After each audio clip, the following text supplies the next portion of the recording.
Hello everyone, welcome back to another video on the channel. Today we're going to be going over yet another newly announced Marvel video game, which is called Marvel Rivals. You're probably wondering what's this game even about. Well viewer, you've come to the right place. Just last week there were rumors swirling around regarding this game's announcement and certain details of those rumors coming to fruition, like the title of Marvel Rivals. This game was rumored to be either a first person or a third person like shooter. Other details included that this game would have a Valorant inspired art style, there would be destructible environments, and a map called Odin's Vault, and that the rumored Marvel PvP shooter would be releasing on PC, mobile, and on consoles. Even before the trailer announcement for this game was released, there were already leaked pictures for this game's base roster, which did confirm one of the details, and the rumors being that of the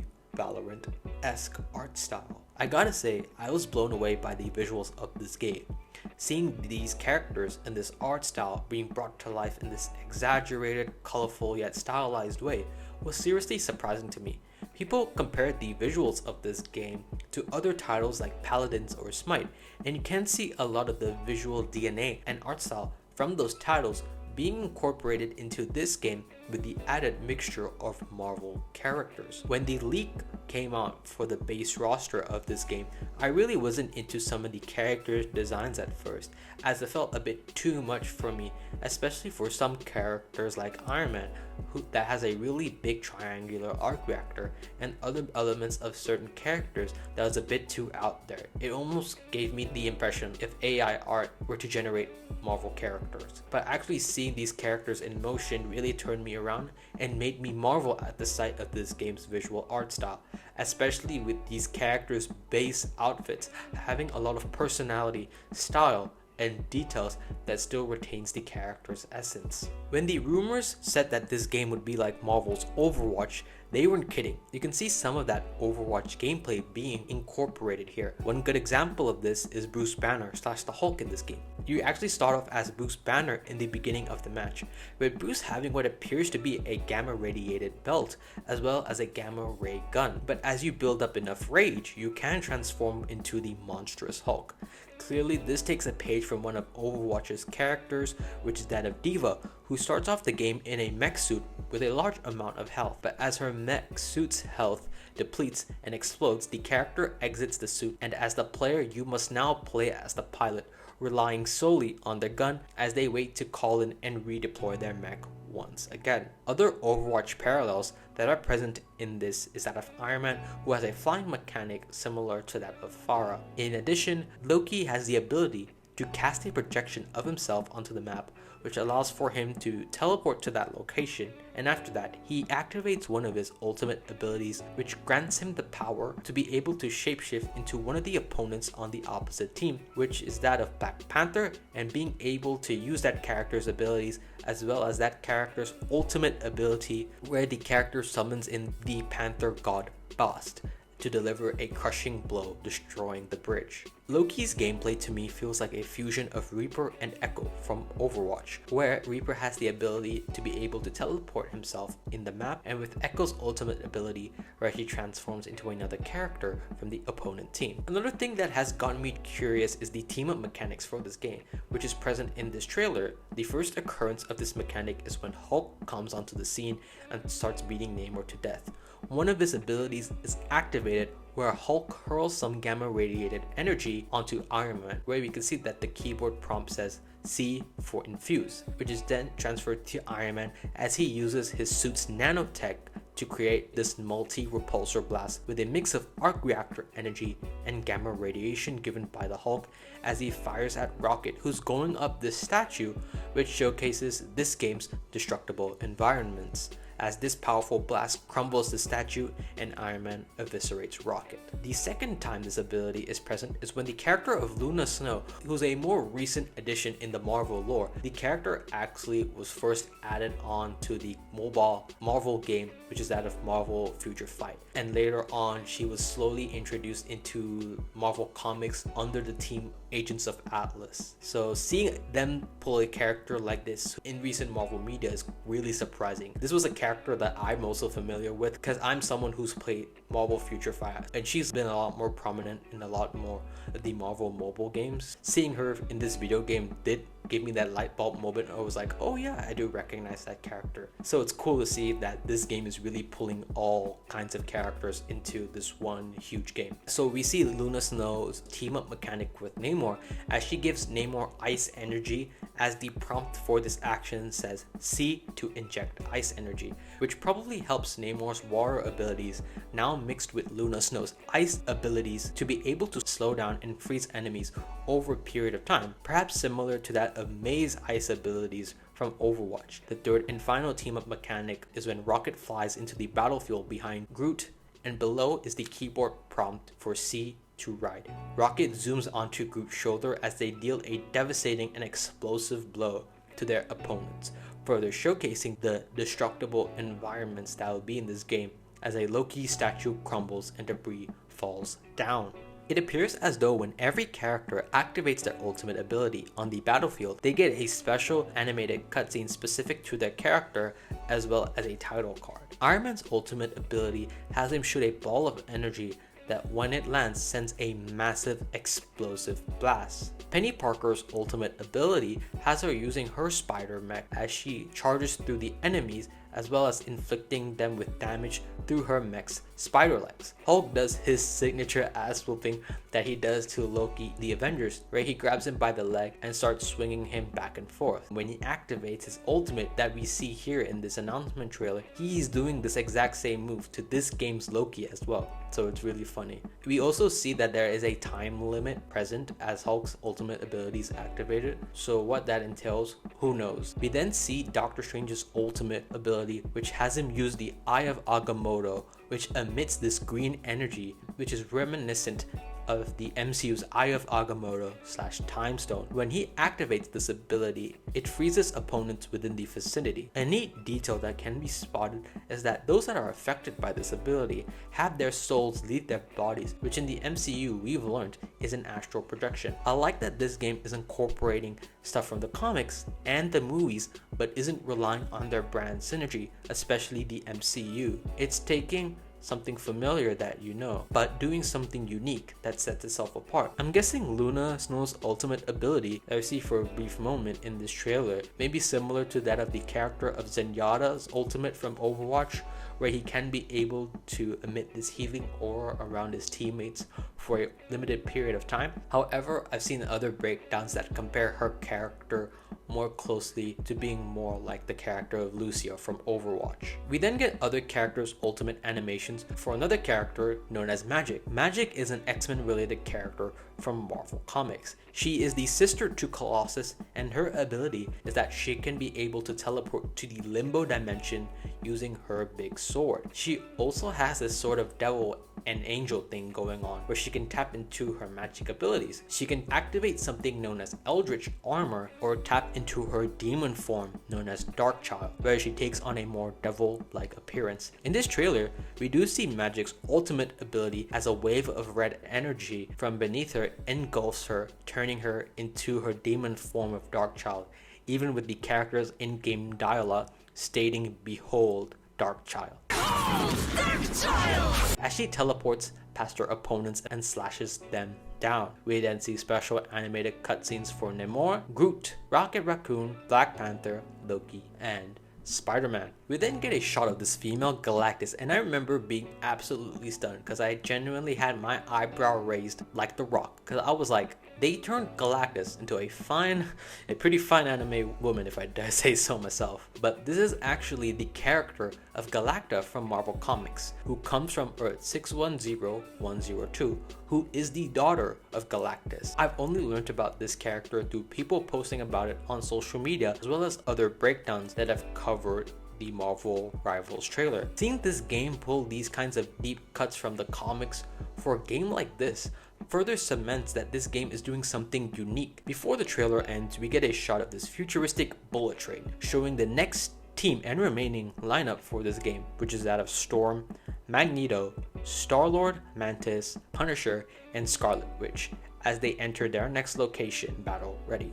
Before we wrap up, I want to go over some final details regarding this game as I'm reading the article pertaining to it on Marvel.com. What is the premise for this game, you ask? So the premise of this game goes as follows. Marvel Rivals features a storyline crafted by the Netease writing team, where the merciless clash between the tyrannical dictator Doctor Doom and his future counterpart from the year 2099 has forced countless universes to collide in the time stream entanglement, creating new worlds and crises still unknown. Now, superheroes and supervillains from across the multiverse must fight together and against one another as desperate groups seek to defeat both dooms before one achieves domination of these realities. Familiar faces become newfound foes, while former enemies become the greatest of allies in Marvel Rivals. Now, this next section will go into the creative environment destruction. Tear your way through iconic Marvel worlds across destructible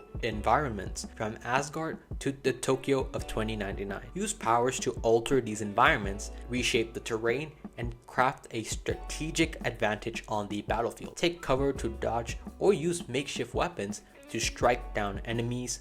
Players will find countless ways to utilize the environment to claim victory. One thing I do want to point out is that though they mention Asgard, a lot of breakdowns also mention that in the start of this game, when we do have the starting screen for the map of Asgard, people pointed out that while this does sort of look very reminiscent of the MCU Asgard, a lot of what people didn't notice was that in the background of the Asgard kingdom, you can see the Yggdrasil, which is the world tree. While the world tree is a part of the Norse mythology, when it comes to Marvel, especially something more recent, for those who have watched Loki season 2, know that Loki is now the new He Who Remains, and he's the one that's keeping all the timelines from going to hell. In the season finale of Loki season 2, he binds all the timelines together, which creates this new temporal loom, but it's not in the shape of the Yggdrasil. So it was kind of cool to see something like that being incorporated into this game. And other breakdowns have pointed out that this Yggdrasil Asgard location is called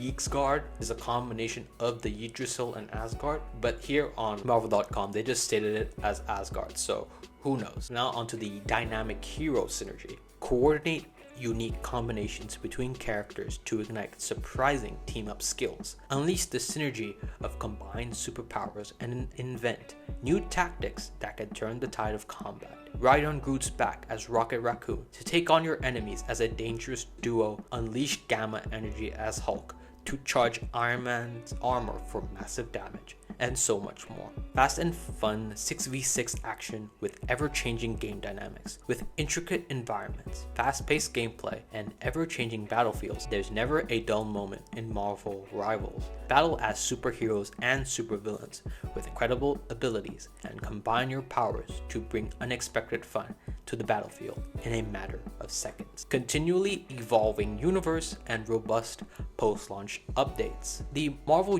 Multiverse brings infinite possibilities. Each seasonal drop will introduce new superheroes to the battlefield, along with challenging and diverse maps.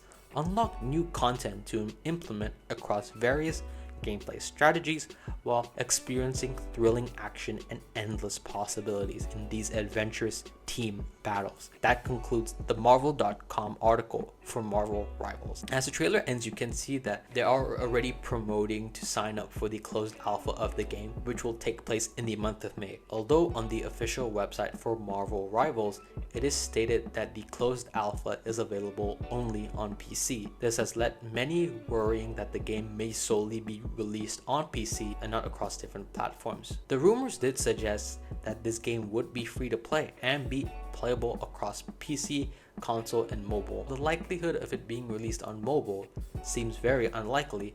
The possibility of this game being released on PC and console seems highly likely. So perhaps there may be an initial stage during this game's release where the game is solely available on PC and later on will be playable on consoles as well.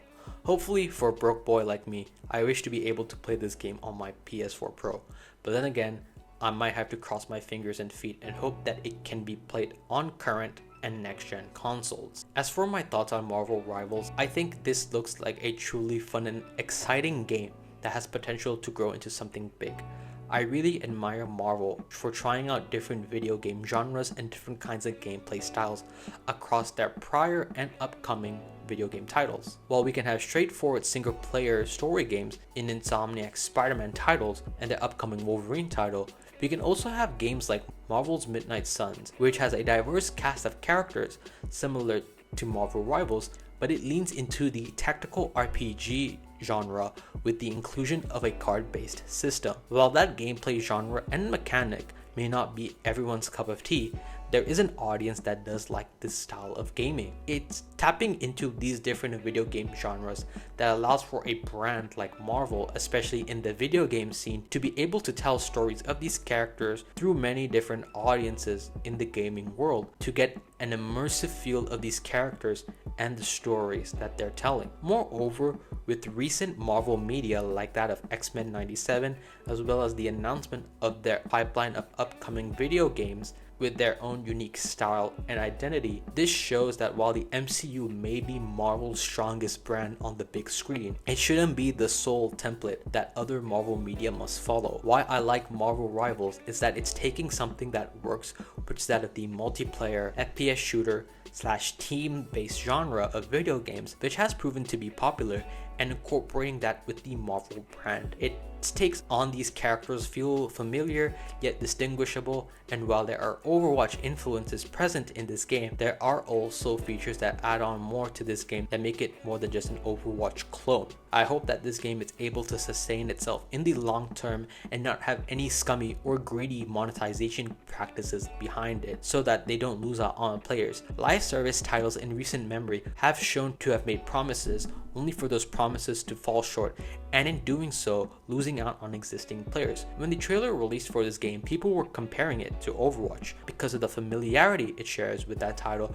but because of how Marvel Rivals could pose as a threat to Overwatch 2. I recommend watching YouTuber Young Ye's video covering the topic of Overwatch 2's recent PvE mode being cancelled, as he goes into the issues of that game with a lot more detail and depth. What he mentioned was that PvE / story content, hero missions, and skill trees were promised to be in this game, only for those things to not come, and to pay $15 to be able to play the first batch of Overwatch 2 story missions. Moreover, with the premium battle pass system and the ridiculous prices for secondary currency and in-game skins, this has led to the downfall of this game. Now with a potential competitor like Marvel Rivals, which is Marvel's equivalent to Overwatch, Marvel Rivals could simply sweep up Overwatch 2, and with the potential long run in post-launch content, it could be the new multiplayer game that everyone hops on. While I did play Overwatch 2 last year as well as this year, I have been less and less inclined to play the game. Overall, Marvel Rivals looks like so much fun, and the diverse cast of Marvel characters is what's drawing me into this game. It makes me want to play as everyone, and with the potential of post-launch characters, I can't help but start thinking of who they can add into this game.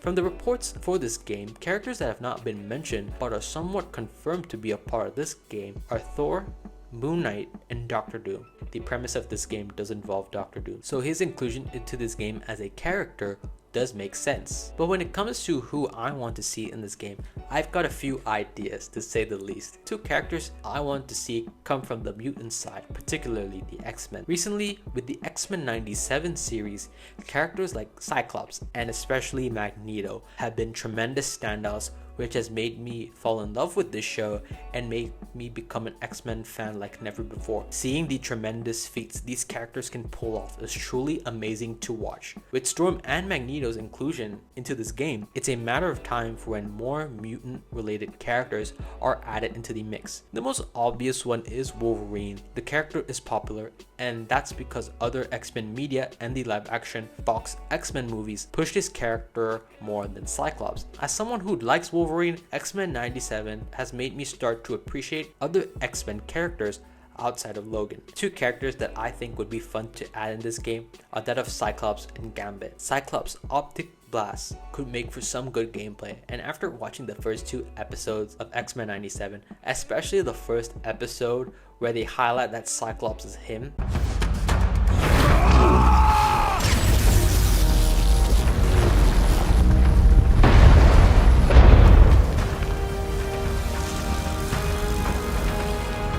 Cyclops You officially got yourself an X-Men fan in me. Another X-Men character I like to see in this game is Gambit. I think he could be a fun character to include in this game. And his power set is also fun, where he charges his deck of cards that on impact can land an explosive blow. So I'd like to see a game like Marvel Rivals tackle that kind of character and his skill set. Another character I like to see in this game is War Machine. Sure, he may play similar to that of Iron Man. I think Marvel Rivals could take a page from Overwatch 2's character of Malga with a character like War Machine, where the character has two different turrets or two different guns which work separately but can deal a lot more damage when firing in unison. Last but not least, Captain America.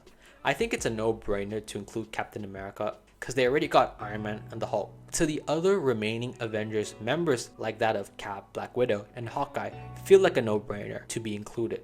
I think characters like Black Widow and Hawkeye could play like Sombra and Hanzo from Overwatch respectively. Hawkeye playing like Hanzo is a no-brainer. They both got bows and arrows. I think for Black Widow to play like a character similar to that of Sombra from Overwatch would make sense, especially with Black Widow being a spy. She could be able to make herself invisible and be able to sneak up and take down enemies. Or maybe they could make Black Widow play similar to that of Baby Widowmaker perhaps and make her a sniper. But the possibilities of who they can add as well as how these characters could play are endless. That concludes this video on Marvel Rivals. To see Marvel delve into the PvP shooter genre of video games is most definitely unexpected, but seeing the promise and potential of this game, I can't help but show an exciting level of enthusiasm for this upcoming game. What are your guys' thoughts on Marvel Rivals? Do you think it looks good? Do you think it looks bad? Or are you somewhere in the middle? Sound off your thoughts in the comments section below. Please like and subscribe as it shows your continued support. And till then, thank you guys so much and see you all on the next one. Take care. Love you all.